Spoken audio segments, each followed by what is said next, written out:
والصلاة والسلام على سيد الأنبياء والمرسلين وعلى آله وأصحابه ومن تبعهم ودعا بدعوتهم إلى يوم الدين أما بعد أعوذ بالله من الشيطان الرجيم بسم الله الرحمن الرحيم ويا أهل الكتاب تعالوا إلى كلمة سواء بيننا وبينكم ألا نعبد إلا الله ولا نشرك به شيئا ولا يتخذ بعضنا بعضا أربابا من دون الله صدق الله العظيم ইসলামী আন্দোলন বাংলাদেশের উদ্যোগে আয়োজিত চরমনাই দরবারে অনুষ্ঠিত আজকের এই ঐতিহাসিক ওলামা মাশায়েখ সম্মেলনে উপস্থিত ইসলামী আন্দোলন বাংলাদেশের মোহতারাম আমির পীর সাহেব চরমনাই সৈয়দ রেজাউল করিম হাফিজাহুল্লাহ, অন্যান্য শীর্ষ ওলামায়ে কেরাম এবং সমবেত ওলামা মাশায়েখ ও আমার প্রাণপ্রিয় ধর্মপ্রাণ মুসলমান ভাই ও বন্ধুগণ, সংক্ষিপ্ত পরিসরে কয়েকটি কথা।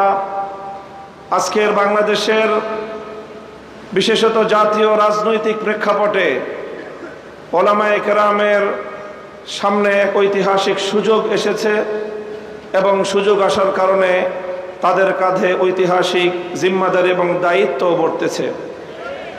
আমরা যদি আজকের এই প্রেক্ষাপটে আমাদের দায়িত্ব পালনে ব্যর্থ হই, ইতিহাস আমাদেরকে ক্ষমা করবে না।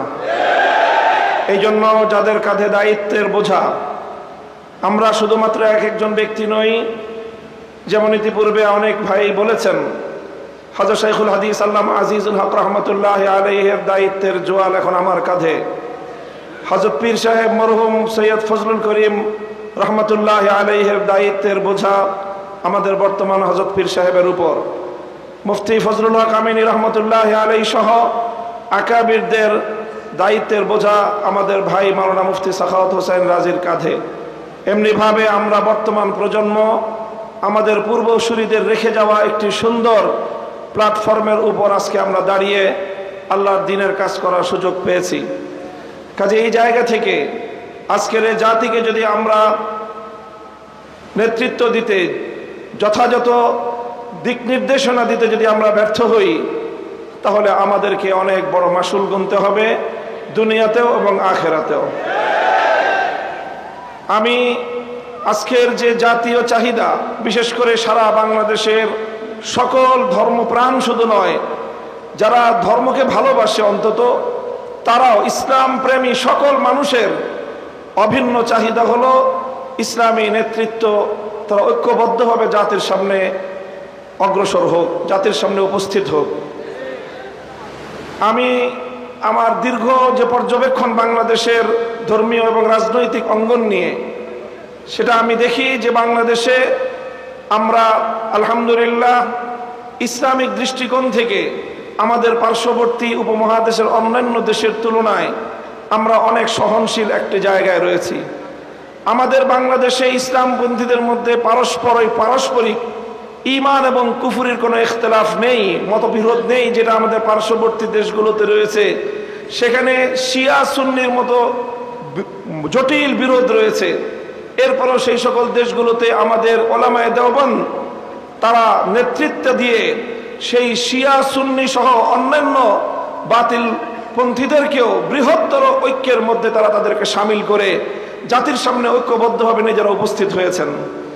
তা আমি মনে করি বাংলাদেশে এখন ইসলামিক অঙ্গনে 4টি পক্ষ রয়েছে, যাদের মধ্যে আমাদের মধ্যে বিভিন্ন শাখাগত, ফিকহি মাসআলাগত এবং বিভিন্ন আকীদার খুঁটিনাটি বিষয়ে, ঈমান এবং তাওহীদ এবং রিসালাত আখিরাত ছাড়া আকীদাগত অন্যান্য কিছু বিষয়েও আমাদের মধ্যে মতপার্থক্য রয়েছে। তবে আমরা সকলে একটি কথায় একমত, সেটি হলো আল্লাহর জমিনে আমরা ইসলামী হুকুমত কায়েম করতে চাই। এই এক কথার ভিত্তিতে এটাই হোক আমাদের আগামী দিনের রাজনৈতিক ঐক্যের বুনিয়াদ। যারা যারা আল্লাহর জমিনে কোরআনী শাসন কায়েম করতে চায়, তারা আমরা আগামী দিনে একটি ব্যালট বাক্স নিয়ে জাতির সামনে আমরা এক মঞ্চে হাজির হব। আমি মনে করি বাংলাদেশে অনেকগুলো ইসলামিক মহল থাকলেও বাংলাদেশে ধর্মীয় এবং ইসলামী সেক্টরের কিয়াদত ওলামায়ে দেওবন্দের হাতে। এটার মধ্যে কোনো ধরনের দ্বিমত অথবা কোনো সংশয়ের কোনো অবকাশ নেই। বাংলাদেশে যদি 4 লক্ষ মসজিদ থাকে, 3.5 লক্ষ মসজিদের ইমামতের এবং মেম্বারের দায়িত্ব উলামায়ে দেওবন্দের হাতে। কাজেই ধর্মীয় সকল অঙ্গনগুলোকে ঐক্যবদ্ধ করার ঐতিহাসিক দায়িত্ব উলামায়ে দেওবন্দের কাঁধে। আর এ কথা অস্বীকার করার কোনো উপায় নেই। দেওবন্দি উলামায়ে কেরামের সাথে সংশ্লিষ্ট যতগুলো রাজনৈতিক সংগঠন রয়েছে, তার মধ্যে সর্ববৃহৎ রাজনৈতিক সংগঠন ইসলামী আন্দোলন বাংলাদেশ। কাজেই সেই জায়গা থেকে ইসলামী আন্দোলন বাংলাদেশের দায়িত্ব সবচেয়ে বেশি। আলহামদুলিল্লাহ, আমি সাক্ষী দিচ্ছি লাখো জনতার এই মজমায় আমরা হযরত পীর সাহেব চরমনায় সৈয়দ রেজাউল করিম সাহেব হাফিজাহুল্লাহর মধ্যে সেই উদারতা এবং সেই আন্তরিকতা আমি প্রত্যক্ষ করেছি, আমি সাক্ষী দিচ্ছি। এজন্য আমরা আশাবাদী আগামী দিনে ইনশাআল্লাহ আমাদের ঐক্য প্রতিষ্ঠিত হবে। এই জন্য আমাদের যেই কথা আমরা একমত, সেটা হলো আগে আমাদের উলামায়ে দেওবন্দের নেতৃত্বে যে সকল রাজনৈতিক সংগঠনগুলো পরিচালিত হচ্ছে, আমরা আমাদের মধ্যে আমাদের ঐক্যকে আরো সংহত এবং মজবুত করব। ইতিমধ্যে আমির হেফাজত আল্লামা শাহ মুহিবুল্লাহ বাবুনগরী হাফিজাহুল্লাহর পক্ষ থেকেও আমাদেরকে সকল সংগঠনকে এই দাওয়াত দেওয়া হয়েছে।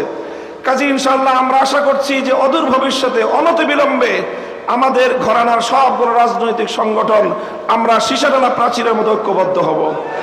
এরপরে বাংলাদেশে অপর 3টি ইসলামী ধারাকেও রাজনীতির ক্ষেত্রে আল্লাহর জমিনে ইসলামী হুকুমত কায়েম করার জন্য তাদেরকেও আমরা তাদের কাছে দাওয়াত নিয়ে যাব ইনশাআল্লাহ। সেটা হলো, একদিকে বাংলাদেশে আরেকটি অঙ্গন রয়েছে আহলে হাদিস সম্প্রদায় হিসাবে বিশাল একটা সম্প্রদায় বাংলাদেশে রয়েছে। আমার যতদূর জানা, তারাও এই বিষয়ে বর্তমানে অতীতের যে কোনো সময়ের তুলনায় উদার দৃষ্টিভঙ্গি লালন করছেন। ডক্টর আসাদুল্লাহ গালিব এবং মৌলানা আব্দুর রাজ্জাক বিন ইউসুফের নেতৃত্বে আহলে হাদিস ভাইয়েরা তারা রাজনৈতিক অঙ্গনে উলামায়ে উম্মতের সাথে উলামায়ে দেওবন্দের সাথে ঐক্য করার জন্য তারা প্রস্তুত রয়েছেন। আমাদের আরেকটি অঙ্গন রয়েছে যাদেরকে আমরা সুন্নি বলে জেনে থাকি, সেই সুন্নি ভাইয়েরাও আমি আশা করি এবং আমার কাছে যতটুকু ধারণা, তারাও ঐক্যের জন্য প্রস্তুত রয়েছেন। তৃতীয় যে আরেকটি গ্রুপ রয়েছে জামায়াতে ইসলামী বাংলাদেশ, যারা দীর্ঘদিন ধরে রাজনৈতিক অঙ্গনে আল্লাহর জমিনে আল্লাহর আইন বাস্তবায়ন করার স্লোগান নিয়ে যারা কাজ করছেন, তাদেরকেও আমরা উদাত্ত আহ্বান জানাবো এবং তাদের কাছে আমরা দাওয়াত নিয়ে যাব। এইভাবে উলামায়ে দেওবন্দ যদি ঐক্যবদ্ধ হয়ে আহলে হাদিস, সুন্নি, জামায়াতে ইসলামী সহ ঐক্যবদ্ধ হতে পারে, বাংলাদেশের উম্মতের উলামায়ে কেরামের কাছে জিজ্ঞাসা করা ছাড়া কোন রাজনৈতিক সিদ্ধান্ত গ্রহণ করা যাবে না।